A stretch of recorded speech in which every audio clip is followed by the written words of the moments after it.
Bukanlah Islam menentang dunia, ya, bukanlah Islam menentang dunia, tetapi Islam suruh ubah segala keduniaan itu kepada akhirat. Ada tenaga, sumbangkan untuk pahala akhirat. Ada harta, sumbangkan untuk pahala akhirat. Ada masa, gunakan untuk pahala akhirat. Ya, ada harta, gunakan untuk pahala akhirat. Wabtaghi fima ataka Allah daral akhirah wala tansa nasibaka minad dunya wa ahsin kama ahsanallahu ilaik. Al-ayah. Usahakanlah, ikhtiarkanlah apa yang Tuhan kurniakan yang berupa harus daripada dunia untuk kebaikan akhirat. Wabtaghi fima ataka Allah daral akhirah. Transform tenaga, masa, harta, jiwa, gunakan untuk kebaikan akhirat. Ada masa, gunakan untuk buat pahala akhirat. Ada tenaga, gunakan untuk pahala akhirat. Ada harta, gunakan untuk pahala akhirat. Ya, ada nyawa yang satu-satunya guna untuk pahala akhirat. Jangan panjang angan-angan dunia sampai ke mana. Ya, dunia bukanlah matlamat. Ya, bukanlah matlamat. Ya. Dalam satu hadis yang disebut oleh almarhum, yang dipetik dan disebut oleh Ustaz almarhum Ustaz Zahid di musallanya di Paya Renggam. Saya mula-mula baca hadis itu di musalla dan sampai sekarang alhamdulillah terpahat. Apa kata Nabi? Innama khuliqatid dunya lakum wa antum khuliqtum lil akhirah. Hanya senya dunia itu diciptakan untuk kamu, tetapi kamu diciptakan untuk akhirat. Ya, innama khuliqatid dunya lakum wa antum khuliqtum lil akhirah. Hanya senya dunia itu memang diciptakan untuk kamu, tapi kamu bukan diciptakan untuk dunia. Kamu diciptakan untuk akhirat. Dunia diciptakan untuk manusia, ya, tapi manusia diciptakan bukan untuk dunia, untuk akhirat.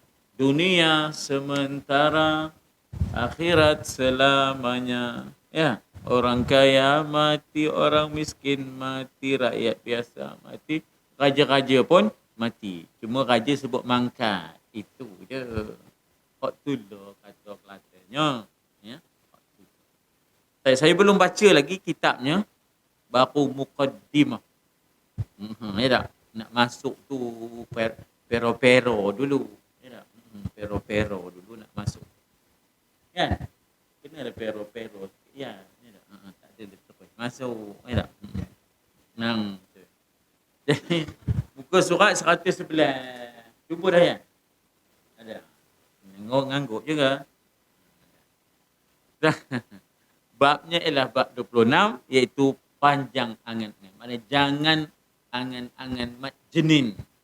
Jangan panjang angan-angan duniawi. Sebaliknya fikirkanlah masa depan yang sudah pasti, iaitu akhirat. Ya, fikirkan bagaimana untuk melabur bagi kebaikan akhirat. Laburkan masa, laburkan tenaga, laburkan harta, ya, laburkan jiwa, ya, untuk kebahagiaan akhirat. Telah bersabda Rasul sallallahu alaihi wasallam yang bermaksud, ya, yang bermaksud dua hal yang paling aku cemas, yang paling aku risau. Di sini sifat Nabi itu ialah risau kepada kita. Ya. Laqad ja'akum rasulun min anfusikum azizun alaihi ma anittum harisun alaikum bil mu'minina raufur rahim. Sifat Nabi itu disebut dalam Quran, laqad ja'akum rasulun, demi sungguh telah datang kepada kamu seorang utusan, seorang rasul Allah daripada kalangan kamu, min anfusikum, manusia, azizun alaihi ma anittum, sangat menjaga kebaikan, kepentingan kamu daripada sesuatu yang boleh membebankan dan menyusahkan. Harisun alaikum, sangat-sangat menjaga sesuatu yang boleh membawa manfaat dan menolak mudarat. Bil mu'minin raufur rahim, sangat kasih, sangat penyayang, sangat simpati kepada orang yang beriman. Itu sifat Nabi. Jadi di sini disebut dua hal yang paling aku cemas, aku risau, aku takut komun. Dua perkara. Ya. Satu, panjang angan-angan. Ya, maksudnya bukanlah kita tidak boleh bercita-cita. Boleh membuat wawasan-wawasan 5 tahun, 10 tahun, 15 tahun. Tapi wawasan akhirat tu kena ada. Ya, wawasan akhirat itu mesti ada. Jangan hanya terbatas pada kesempitan dunia, ya, tanpa keluarkan diri daripada kesempitan dunia kepada keluasan dunia dan akhirat. Jadi ya. Jadi kata Nabi yang aku cemas ni dua. Satu, panjang angan-angan duniawinya. Ya, terlampau banyak wawasan duniawi, langsung tidak ada wawasan akhiratnya. Dan yang kedua, mengikut hawa nafsunya. Sebenarnya hawa nafsu ni adalah fitrah. Yang dikatakan manusia itu ada hawa nafsu lah. Akan tetapi fitrah mesti dikawal. Kalau tidak, dia menjadi fitnah. Ya, fitrah ni maknanya semula jadi manusia itu bukan malaikat. Ada keinginan nak berjalan, nak makan, ya, nak berpasang-pasangan dan sebagainya. Itu fitrah. Tapi harus dijaga supaya jangan jadi fitnah. Mesti dikawal. Memang, ya tak? Nafsu itu adalah sebahagian daripada diri kita. Tetapi kalau tidak dikawal, dia akan menjadi fitnah. Dalam ilmu tasawuf, katanya nafsu dengan kita ini bagaikan kita menunggang kuda, kita pegang tali kuda itu, biar kita bawa kuda itu. Itulah nafsu. Kita dorongkan kepada yang halal. Jangan lepaskan tali kuda itu. Kuda tu yang bawa kita. Jangan lepaskan nafsu itu seenaknya. Tepuk dada tanya selera. Oh, doyan orang, doyan kita. Orang noreh kita ngangkit. Kalau dah tepuk dada tanya selera, orang punya yang sedap tu. Jadi sebab itu mesti kita kawal. Sebab itu dia kata di sini ya, yang bahaya itu kalau ikut je, menurut je, melepaskan tali kekangan kuda sampai kuda yang bawa dia, bukan dia yang bawa kuda. Itu yang dikatakan kita dengan hubungan kita dengan nafsu.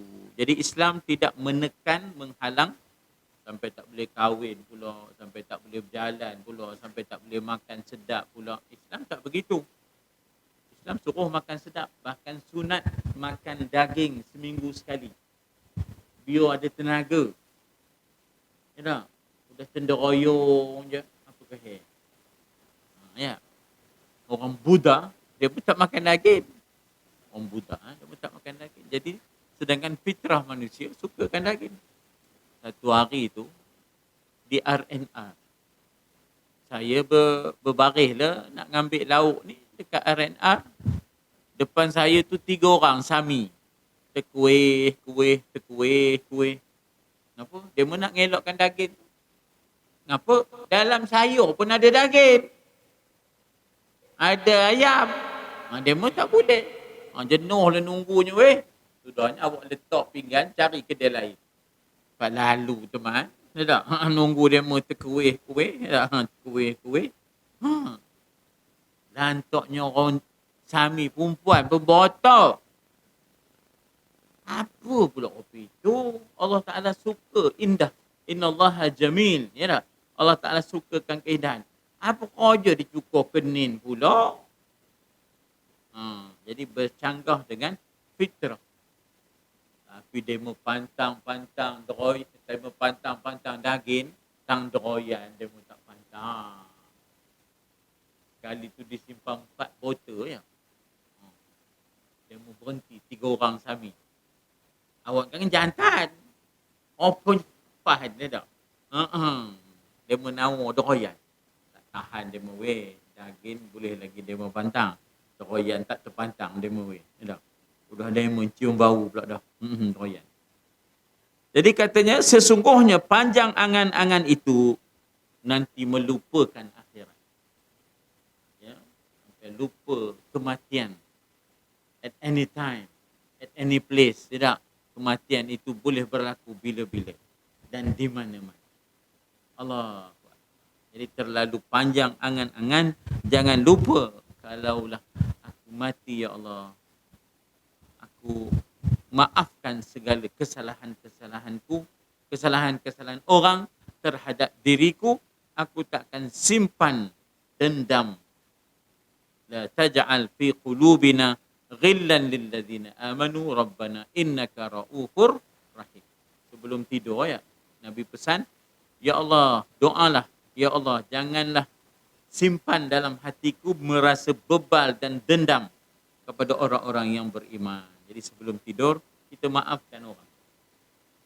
Kita tak nak panjang angan-angan, belum tahu esok ada. Belum tahu esok ada. Ya Allah. Ya. Jadi kalau terlampau panjang angan-angan dapat melupakan akhirat. Sebab itu kita kena bahagi-bahagikan masa kita selain daripada perancangan-perancangan hari ke hari, bulan ke bulan, dalam planning kita, dalam plano kita, tak?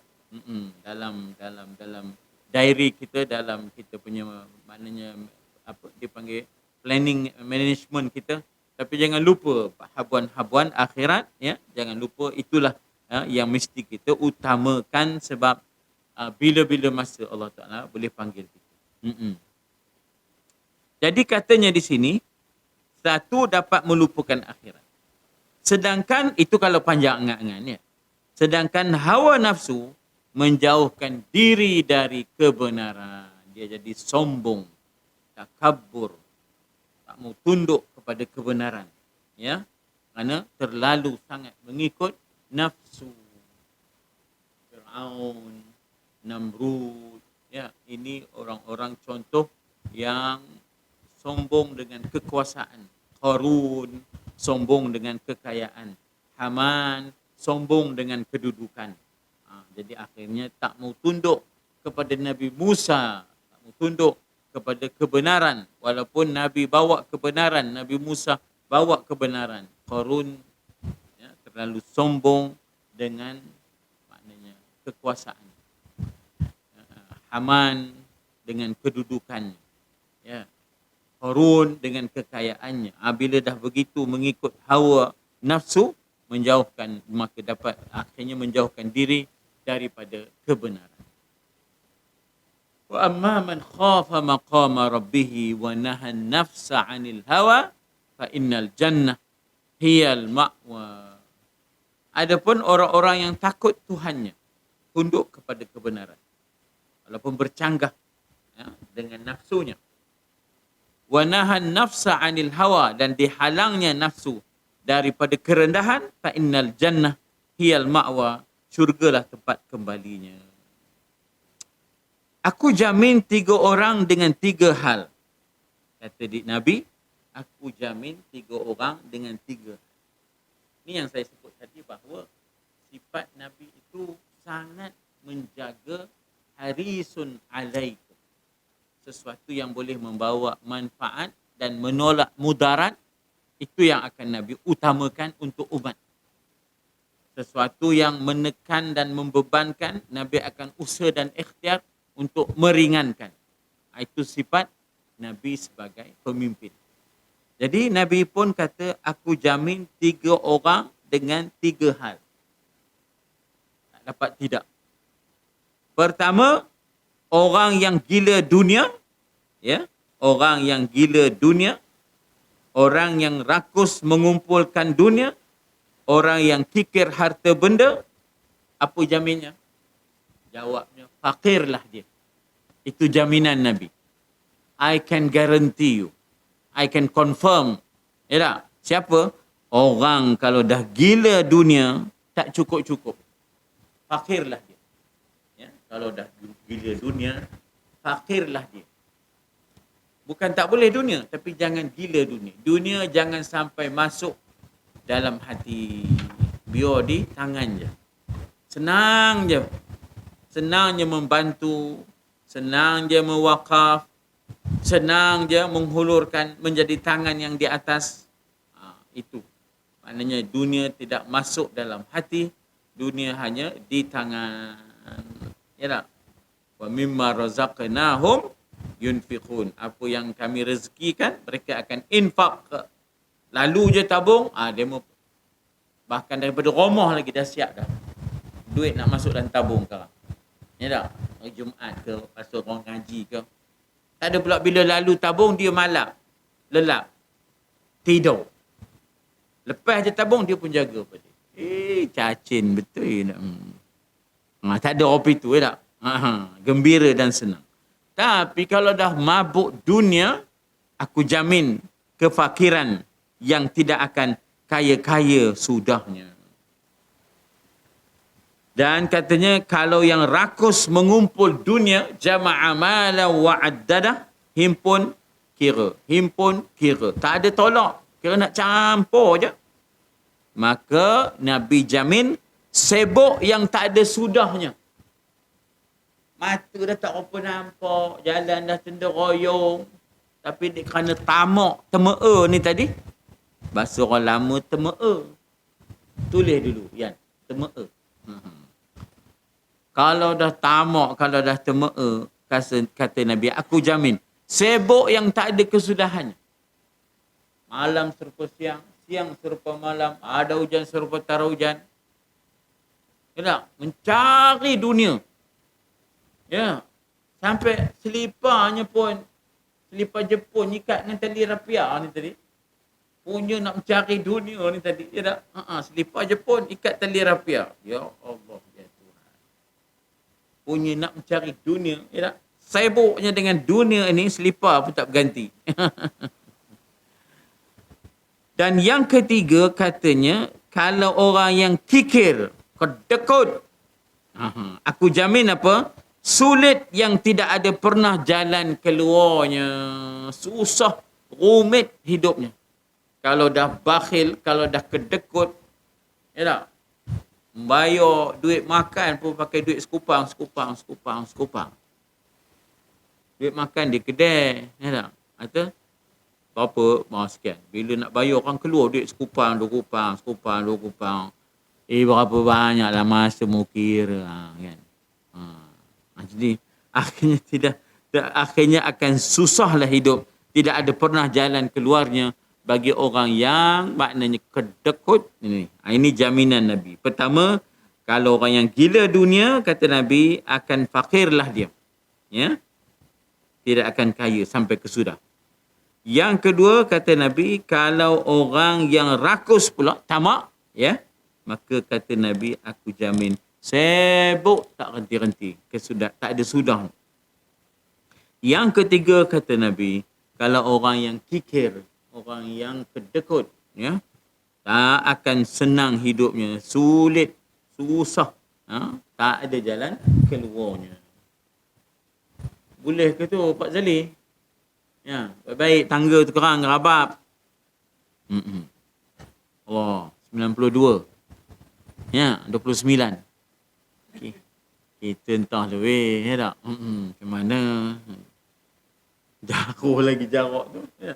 Saya baru 61, tu 92. 30 tahun lagi kadap. Awak esok mana apa ke maknya? Diriwayatkan daripada Sayyidina Abu Darda, iaitu sahabat Nabi, dia peringatkan pemilik kedai. Apa kata dia? Tidakkah engkau malu membangun apa yang tidak engkau fikirkan, apa yang tidak engkau temukan, mengumpulkan apa yang tidak engkau makan? Ya. Maknanya kita kata bahawa di kedai tu seaneka benda dijualnya. Ya. Semua ada. Kalau kita pergi kedai India kan, semua ada. Bila kita tanya lilin ada kan? Tadi ada, sekarang habis. Cukup betul. Betul, nak ngaburkan tak ada tu tak ada. Jangan harui. Tadi ada, sekarang habis. Padahal tu memang tak ada. Poci, gilek kan. Tapi nak ngaburkan tak ada, tak boleh. Rosak dari sudut marketingnya, tak? Jadi, tadi ada, sekarang sudah habis. Jadi pemilik kedai ni, ya, apa yang tak ada dalam kedai tu, lalu kata di Abu Darda, sahabat Nabi ni, idak kami ke malu, membangunkan apa yang tidak engkau fikirkan, apa yang tidak pernah engkau temukan, mengumpulkan apa yang engkau tidak makan. Maknanya apa di sini? Hendak Abu Darda ni ialah, biarlah kerja buat kita itu bermatlamat dan mencapai sasaran. Jangan sia-sia, tak tentu kira. Ya tak? Apa beda? Apa beda? Apa buat weh? Tak ada apa. Ngeropeh langar, narik gebor. Baca surat Abu. Ya. Tak ada apa nak dibuat. Ya. Buat apa tu? Tak ada apa. Tak ada apa pula dah. Siapa nyuruh tak ada apa? Paling tidak peganglah tasbih berzikir. Ya tak? Peganglah Quran. Ya tak? Boleh juga baca. Iqra' pun iqra' lah. Tak pun baca buku, baca kitab, mentelaah. Arab. Apa tu? Tak ada apa. Ni penyakit apa? Tak ada buat apa ni? Ya tak? Ini penyakit yang tak ada buat apa ni, ini bukan sehat namanya. Ini penyakit. Ya tak? Ini penyakit. Jadi di sini dia nak ingatkan bahawa idakkah kamu malu membangun apa yang tidak engkau fikirkan, yang tidak pernah engkau temukan, kumpulkan apa yang tidak engkau makan. Maksudnya apa? Biarlah kita berbuat sesuatu itu bermatlamat dan sifatnya tidak sia-sia begitu sahaja. Nah, sungguh orang-orang yang sebelum kamu gigih membangun, mengumpul banyak harta, memikir jauh-jauh. Tapi akhirnya tempatnya kubur juga. Jumpa cacing juga. Ya, maksudnya apa di sini? Bukanlah kita nak negatif. Bukanlah kita itu nak menjadi orang kata sengkit, benar, miskin. Tidak. Tapi jangan sampai lupa lubang kubur kesudahannya. Ada kawan saya tu, saya naik kereta dia, wangi benar. Kereta pula lampunya dah rupa bilik pengantin. Ada lansio. Lansir. Bukan lansuyo. Jadi saya pun pujilah kereta dia. Ui, kereta mereka ni. Ya Allah. Mengalahkan bilik pengantin dengan wanginya, dengan lansirnya, dengan lampunya yang bawa. Apa jawab dia? Katanya. Sudahnya esok naik Honda juga. Kalau kopi tu cakapnya bagus, teman kata. Kalau dah kopi tu cakapnya Alhamdulillah. Pasal ada beritnya. Ya tak? Maknanya ada dalam jiwa mereka itu fikirkan tentang kubur. Jangan alhaakumut takatsur hatta zurtumul maqabir. Jangan melehakan dan melekakan alha tu leha tu leka. Leha. Bukan kat leha, udah tak ada batu dua kan. Alha tu leha. Melehakan akan mereka semua oleh kerana nak berbanyak itu, nak berbanyak ini, hatta zurtumul maqabir, sudahnya sampailah kamu ke kubur dalam keadaan lalai ni tadi. Jadi dengan sebab itulah boleh kita berniaga bazar Ramadan, tapi janganlah sampai lupa nak bertarawih. Boleh kita berniaga butang baju Melayu, ya tak? Baju Melayu, baju raya, ya. Tapi janganlah sampai lupa untuk tadarus Al-Quran. Begitu. Maksudnya sifat Islam itu praktikal. Islam suruh, bukan tak suruh cari. Tapi jangan lupa akhirat. Jangan lupa akhirat. Baik, jadi katanya di sini bahawa sesungguhnya orang sebelum kamu telah gigih membangun, mengumpul banyak harta, memikir jauh-jauh. Akhirnya ke kubur. Orang pun lepas itu bicara kuasa. Bila dah selesai baca kuasa, maka Padam nama kita atas tanah. Geran tanah tu ada nama kita, kena rabak. Kena rabak. Ya. Geran kereta tu ada nama kita, kena rabak. Rabak tu padam lah. Padam. Rabak. Aku tak tahu dia orang Kuala Lumpur. Rabak tu padam. Apa bidang? Kejap je nama kita. Kemarin ada lah arwah bagi nama kita. Lepas tu dah padam. Ya. Angan-angan mereka adalah tipuan belaka. Disebut sarabin biqi'atin fatamurgana, di padang pasir. Ya, kalau kita naik lalu jalan Kampung Semat tu, nak nyampe ke Tanjung Belanja tu, jalan tu turun naik. Dari jauh nampak macam ada air. Fatamurgana.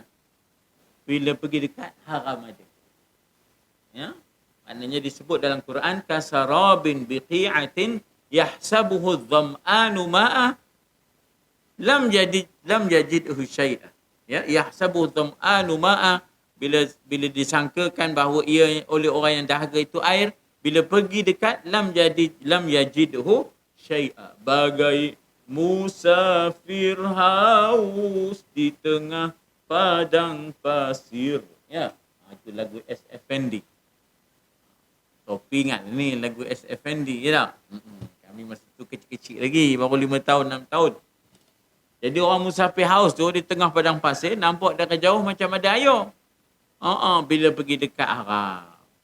Hanyalah sarab, hanyalah miraj, hanyalah fatamur gana, ya tak? Tipuan belaka, dan yang dikumpulkannya akan binasa. Tengok Kasim Baba, ya. Dikumpulkan 40 penyamun punya tenaga. Habis. Kita nak pindah, kena ada 5 orang tolong angkat barang. Ajab tidak. Dia angkat semua tu seorang je. Ya tak? Dengan pelampung Woodland tu pun dia ambil. Last kali kan kena diambilnya lampu. Nasib baik engkau panas, katanya. Kalau tidak engkau pun aku kebas. Sudahnya jadi ayam kerat 16. Sudahnya jadi ayam kerat 16. Panggil tukang jahit kasut. Tandaknya. Gua jahit kain, bukan jahit orang. Satu uncang tak jadi. 2 uncang tak. 3 uncang. 3 uncang meh. Nang ikuti koi. Sudahnya. Dijahit juga. Tak? Dia pun cayo katanya. Telah berkatalah Sayyidina Ali ibn Abi Talib radhiyallahu anhu kepada Sayyidina Umar radhiyallahu anhuma, jika engkau hendak menemui temanmu, tampallah bajumu, jahitlah kasutmu, pendekkan angan-anganmu, serta makanlah ketika lapar, dan bila makan jangan sampai kenyang. Itu pesan Nabi. Itu pesan Nabi bila orang offer, doktor, tabib, ya. Nabi kata nahnu qaumun la na'kulu hatta naju' wa idza akalna lam nashba. Kami adalah kaum yang tidak akan makan kecuali setelah lapar, dan bila kami makan kami tak akan makan sampai kenyang. Jadi tak payahlah doktor. Punca penyakit ni pasal makan terlalu kenyang. Ya tak? Dah sedawa dah, nambah pula. Ya tak? Ini pun tak ngapai katanya. Itu yang nak ke doktor tu. Tak? Jadi 5 macam pesan Sayyidina Ali kepada Sayyidina Umar. Kalau nak menemui temanmu, maksudnya di alam barzakh, menemui teman yang solihin, ya, hiduplah sederhana. Jangan hidup bermewah.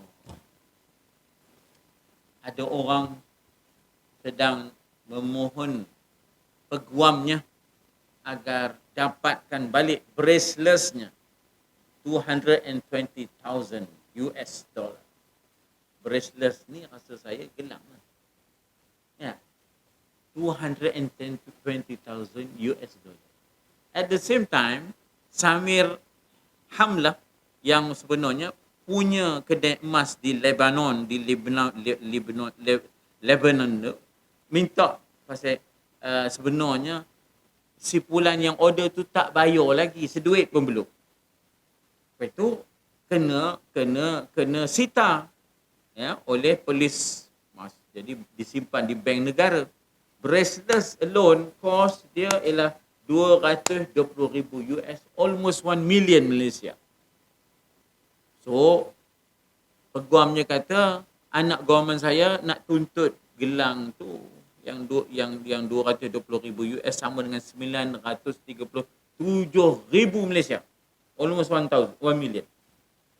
Lama Samir Hamlah daripada Lubnan kata, dia tak bayar apa pun lagi. Tapi dia kena sita pasal isu itu, jadi akhirnya simpan di bank negara. Apa saya nak cerita ni pun, iaitu nak ceritanya bahawa bagaimana kita nak berjumpa dengan teman-teman yang mulia di alam barzakh kalau kita hidup mewah melampau. Ya, orang-orang yang zuhud, orang-orang yang cari kaya akhirat lah yang akan menemui teman-teman yang mulia ya nanti di alam barzakh. Sederhanalah. Jangan melampau, jangan mewah. Kalau boleh jahit, jahit dulu. Ini payahlah tuan-tuan.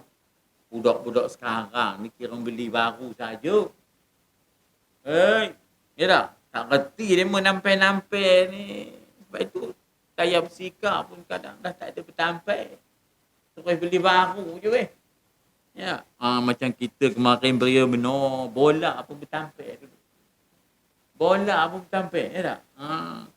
Jadi kalau boleh hiduplah sederhana, boleh jahit, jahit dulu kasutmu. Tengoklah sekarang, ya tak? Pampers sekali pakai buang, mahal tu. Sekali pakai buang. Kalau dibasuh jemur, boleh lagi tu. Mana? Kata dia orang tak semiak, sudah.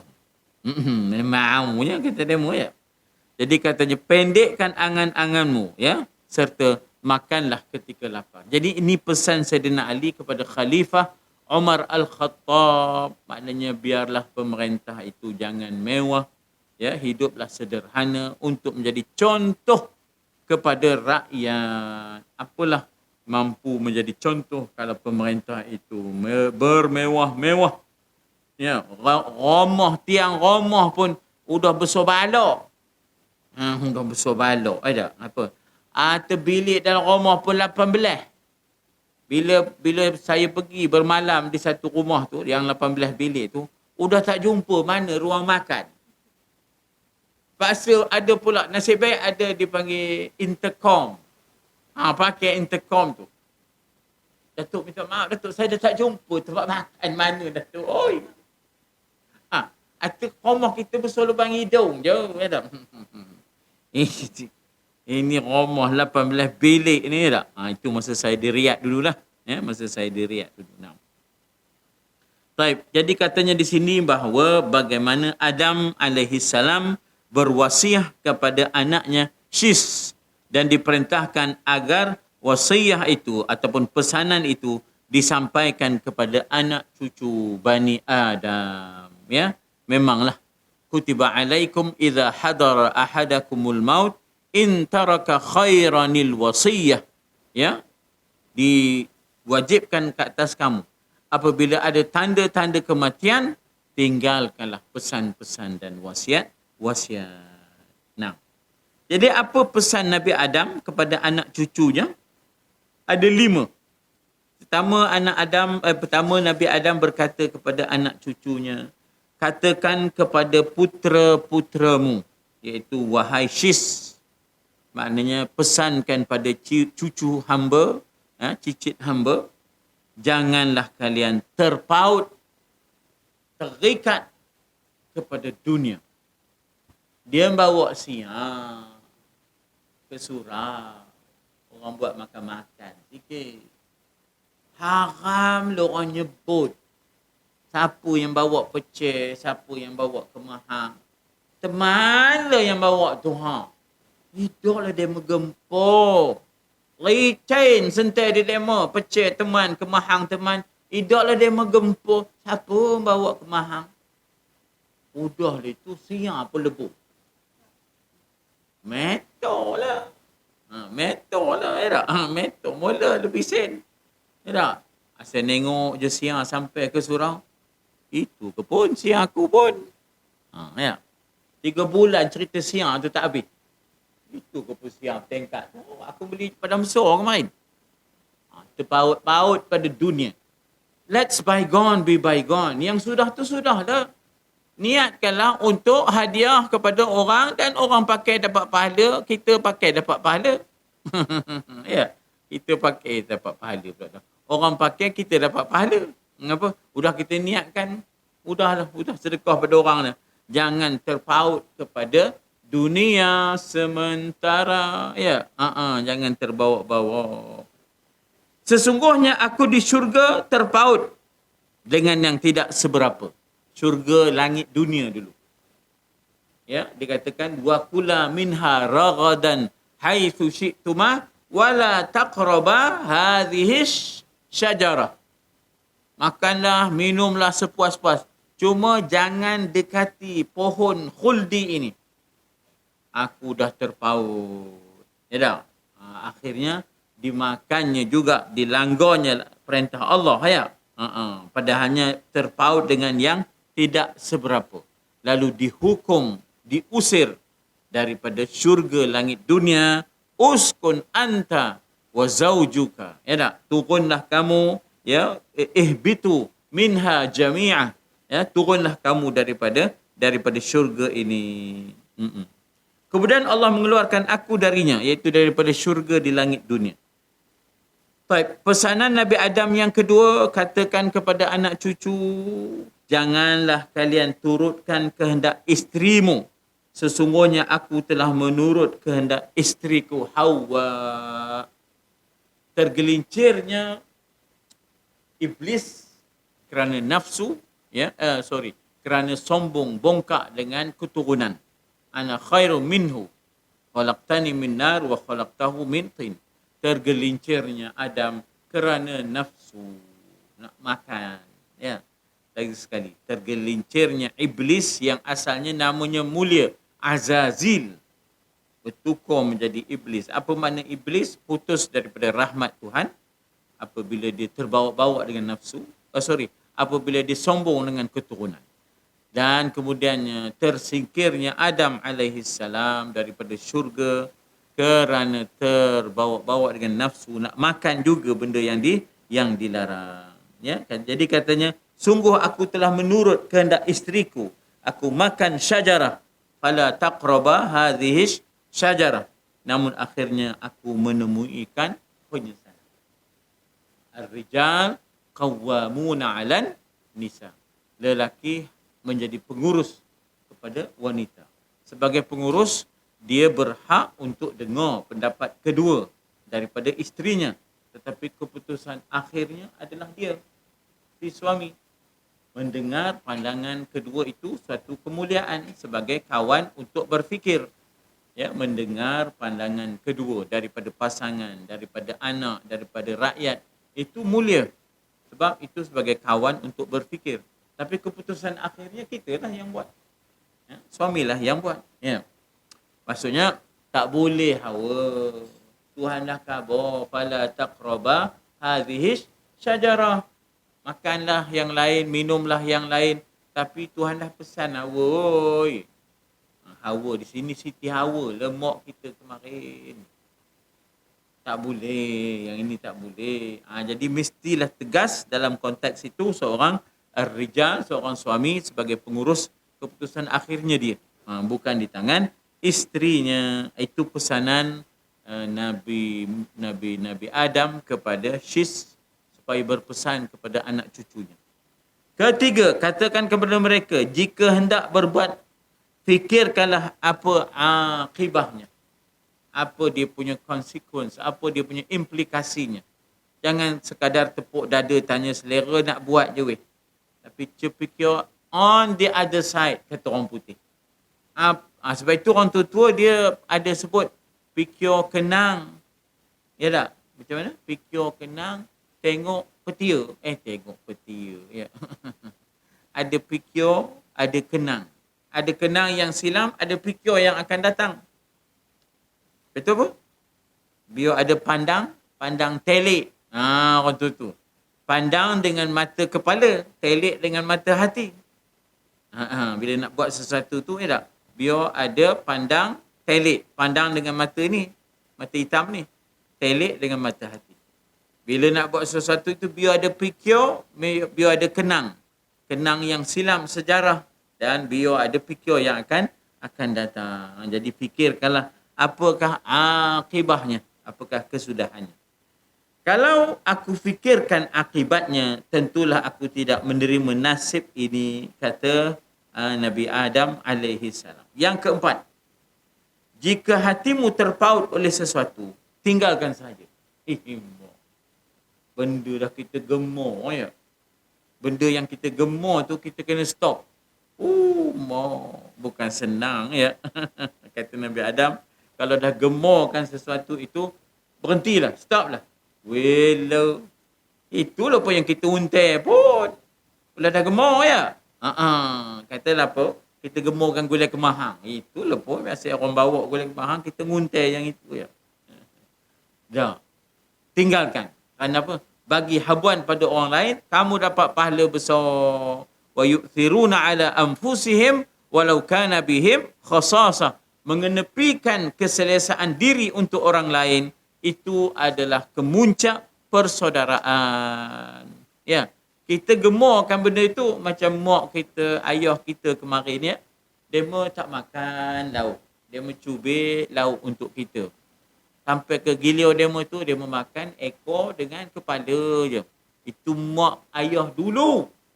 Sekarang udah dia kokok pula dah dengan anak. Berkepok. Mak dulu dapat tu, katanya. Udah mak pula kelahi lauk pula dah dengan anak. Dulu tak ada apa itu. Ya tak? Mak cubit lauk sikit. Tapi dia ni senang hidupnya. Ni yang kita susah dulu ni. Ya tak? Dia pun tak ada lah. Kira meratua lauk dia ni. Barbecue sesaja. Ya tak? Aku rumah dulu tak. Jadi mak ni tadi, apa yang mak suka, mak tak dapat. Dapatlah kepala dengan ekor tak. Tinggalkan apa yang terpaut olehmu. Barulah kemuncak kasih sayang dan persaudaraan. Sesungguhnya ketika aku makan syajarah buah khuldi itu, hatiku amat terpaut padanya. Namun aku tidak kembali sehingga akan ditimpa penyesalan ya, apabila melanggar perintah Allah. Akhirnya Allah isytiharkan mereka telah menzalimi diri mereka. Lalu mereka mengakui mereka telah menzalimi diri. Rabbana zalamna anfusana. Wahai Tuhan, kami telah menzalimi diri kami dengan melanggar larangan itu. Dan kelima, yang terakhir kot, yang kelima. Di pesannya 5 tadi kan. 5 pesanan tadi ya. Yang kelima, bermesyuaratlah wasyawirhum fil amri. Di antara surah-surah yang 114 tu ada satu surah, nama surahnya surah Syura. Syura itu ialah musyawarah, iaitu bermusyawarah. Mintalah pendapat-pendapat. Pandangan kedua, pendapat ketiga. Tak apa. Pandangan yang berbeza itu kawan untuk berfikir. Ya, tidak akan rugi kata Nabi orang yang mengambil pendapat dan orang yang beristikharah. Ma khaba man istakhara wa man istasyara, kata Nabi. Tak akan rugi orang yang istikharah. Istikharah ni maknanya kita nak buat sesuatu ke tak nak buat. Kita pun mohon istikharah. Mohon Allah Ta'ala bagikan ilham yang petanda untuk kita nak buat ke yang mana satu kita nak buat. Ya. Yang kedua, tak akan rugi orang yang istisyarah. Istisyarah ni minta pendapat kedua. Ya. Consultation, ya, minta pandangan-pandangan. Jadi sebab itulah pesan Sayyidina Adam alaihi salam kepada anak cucu, kepada kita, bermesyuaratlah dalam segala urusan. Sebab itu tuan-tuan, dalam menentukan kemah di mana perang Badar, Nabi bermesyuarat. Para sahabat kata, ya Rasulullah, kalau kita berkhemah di sini, rugi. Pasal di depan tu ada telaga, ada sumber air Badar. Jadi kita berkhemah di sana, kita dapat sumber itu, akhirnya musuh lemah, kalah, tak dapat sumber air. Jadi dari sudut logistiknya, mereka kalah. Jadi akhirnya Nabi setuju pendapat itu. Relevan, sesuai. Dalam peperangan Uhud, Nabi bermesyuarat, kita nak bertahan di Madinah ke nak pergi lawan musuh di luar, iaitu di Uhud. Uhud ni di luar Madinah. Bukan dalam bandar Madinah. Maka mesyuarat. Kata dia orang muda-muda, eloklah kita keluar supaya kalau kalah di Uhud, ya, kalau kita kalah di Uhud, kita masih ada lagi Madinah. Orang tua-tua pula kata, ya Rasulullah, eloklah kita bertahan di Madinah. Kita tahu mana simpang siur Madinah, kita perangkap dan kita jerat musuh. Tapi oleh kerana suara orang muda lagi ramai, maka akhirnya Nabi mengikut suara orang muda untuk berperang di Uhud. Ya. Lebih kurang dalam 4 km, 3 km daripada pekan bandaraya, ya, Madinah. Dalam peperangan Ahzab, Nabi bermesyuarat.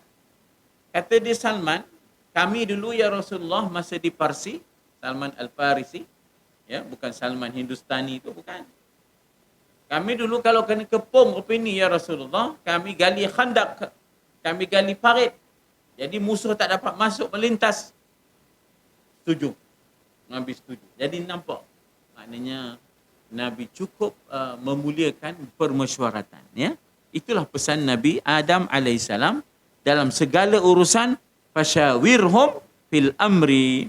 Jika aku bermesyuarat, kata Allah, ya, jika aku bermesyuarat dengan para malaikat, ya, tentulah, kata Nabi Adam, ya, jika aku bermesyuarat, aku tak buat keputusan untuk makan buah yang dilarang itu, aku tanya dulu para malaikat, tentulah nasib aku tidaklah seperti yang menimpa aku. Jadi begitulah maknanya keluhan Nabi Adam, dan dia berpesan kepada anak cucunya, jangan mengulangi sejarah kegagalan. Sejarah kegagalan ini perlu dikongsi. Selain daripada sejarah kemenangan kita berkongsi, sejarah gagal pun kita kena kongsi. Jangan buat begitu. Dalam marketing kalau buat begitu rugi. Contoh. Itu kita berkongsi itu sejarah kegagalan. Ya. Jangan bungkus begitu. Dalam marketing kalau pakai bungkusan itu orang tak akan beli. Jadi berkongsi sejarah kegagalan dan sejarah kemenangan. Sejarah kemenangan sebagai panduan. Ya, sejarah kegagalan sebagai sempadan supaya kita tidak terjebak mengulangi kegagalan. Jadi sebenarnya bukan hanya sejarah kemenangan kita kena kongsi, sejarah kesilapan pun kena kongsi. Ayah kemarin kopi itulah, kata ayah. Tak usah. Jangan buat begitulah. Contoh. Kan ayah kita larang dulu. Saya ingat lagi antara ayah larang saya minum teh ais. Masa itu saya baru kahwin. Kata ayah, jangan minum teh ais. Mana dia kongsi kesilapan. Angin, sejuk, bedi. Faham lah, takkan tak faham lagi ya. Ngangguk lah. Ngangguk tu. Jadi jangan minum teh ais. Begitu. Jadi maknanya di situ melemahkan, ya tak, kelakian. Jadi dia kongsi kesilapan, kegagalan. Jadi maksudnya kegagalan yang dilalui oleh Nabi Adam dikongsi dengan kita, kemenangan dan kejayaan pun kita kongsi sejarah itu supaya menjadi panduan masa depan kepada kita. Imam Al-Mujahid berkata, Sayyidina Abdullah ibn Umar berkata kepada aku, di waktu pagi, janganlah kau bicara pada dirimu tentang waktu petang. Di waktu petang, jangan bicara pada dirimu tentang waktu pagi. Apa maksudnya? Jangan banyak tumpu pada diri. Self-centered. Banyak tumpu pada masyarakat, pada keluarga, pada umat. Ya, jangan pentingkan diri sendiri. Asal dapat gambar je, nak tengok gambar dia dulu. Gitu, kalau dapat gambar, aku nak tengok gambar aku je, gambar orang lain, dan tak lah yang benyut pun. Itu self-centered. Sangat pentingkan diri. Dah. Ya, kita fikirkan, kita harus bicara terhadap tentang keluarga, tentang umat, tentang masyarakat. Jadi, jangan kira diri kita je, ya tak? Gunakanlah, ataupun dikatakan, gunakanlah, manfaatkanlah hidupmu sebelum matimu. Ayat ini sebenarnya sama macam hadis Nabi lah. Irtanim khamsan qabla khamsin. Rebutlah 5 perkara sebelum 5 perkara. Yang jadi lagu Raihan tu. Ingat 5 perkara sebelum 5 perkara. Ya. Lapang sebelum sempit, hidup sebelum mati. Ya, itu lagunya. Itulah kelebihan Raihan, dua dalam satu. Apa? Dia berseni, dalam masa yang sama dia menyampaikan dakwah. Ya. Muda sebelum tua, ya. Kaya sebelum miskin. Jadi orang yang tak pernah dengar hadis tu dah dengar hadis tu. Tapi melalui pendekatan seni. Jadi seni untuk agama tak apa.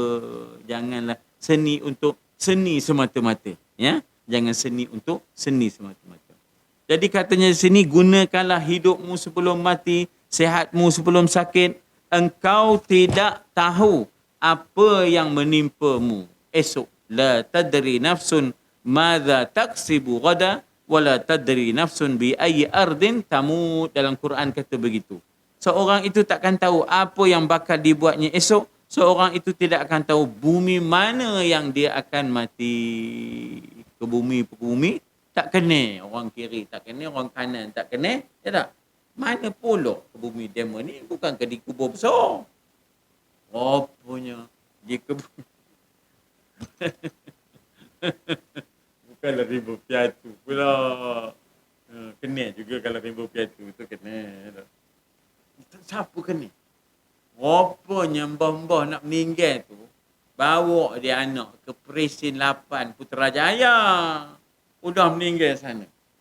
Bila bangun di balang barzakh tu, tengok kiri, tengok kanan, Pak ada, Pak Zali, Pak ada, Pak ada. Tak ada. Belaka contoh Pak Zali tak ada lagi lah. Tak ada dah. Cari Ain, tak ada. Cari Cor, tak ada. Itu dah orang dalam memang tak ada lah. Cor dengan Ain memang tak ada. Tak ada yang kena. Rupanya dikebumikan di Presin 8 Putrajaya. Mana nak kena tak? Semua orang kanan-kanan je. Tak? Orang kanan-kanan. Jadi katanya, engkau tidak tahu ya apa yang menimpa esok. Rasul SAW bersabda kepada para sahabat. Udah bang ke belum? Udah masuk waktu ke belum? Lagi?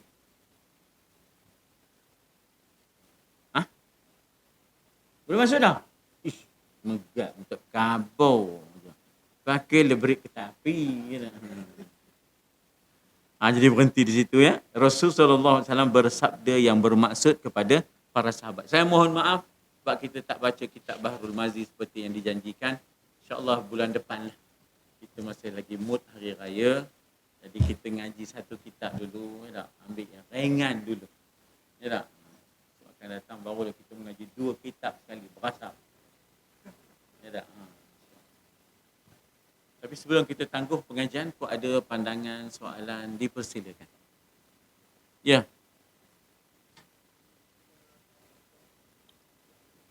Cerita? Seorang pelajar Melayu, kisah benar.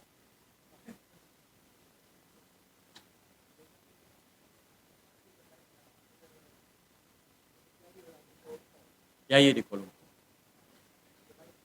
Kerja. Ya.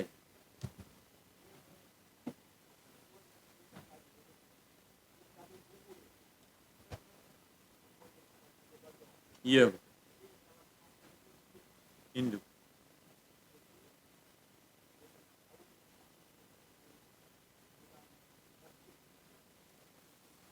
Meskipun tumpuk.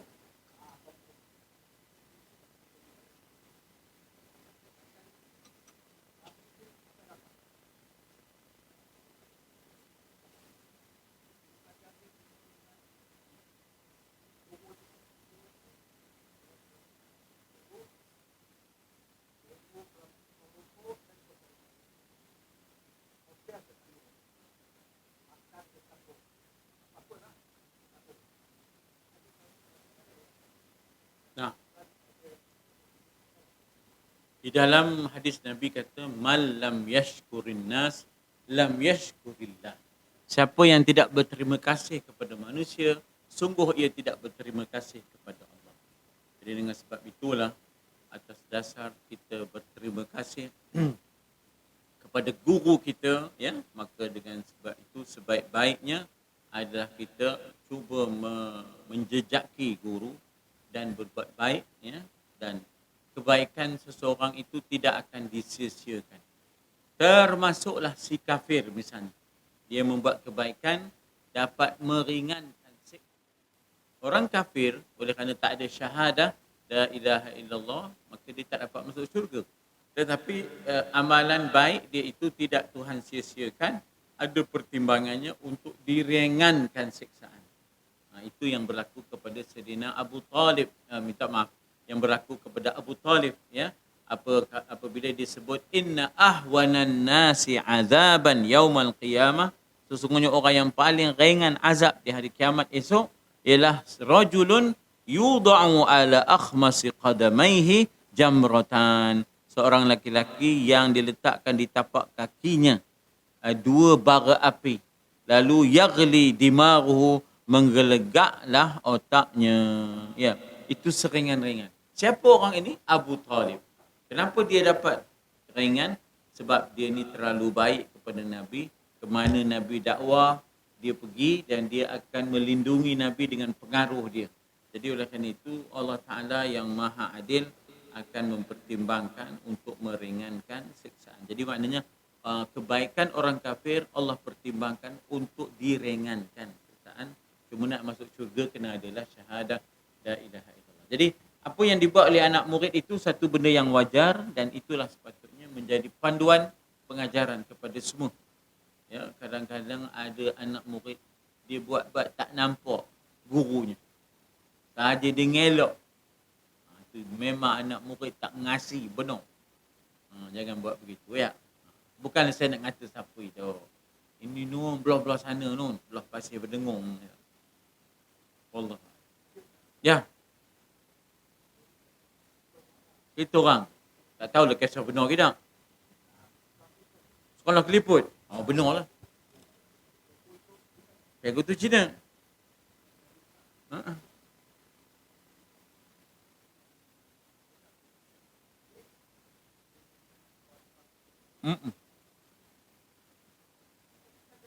Ada lagi? Udah jadi staff. Ya.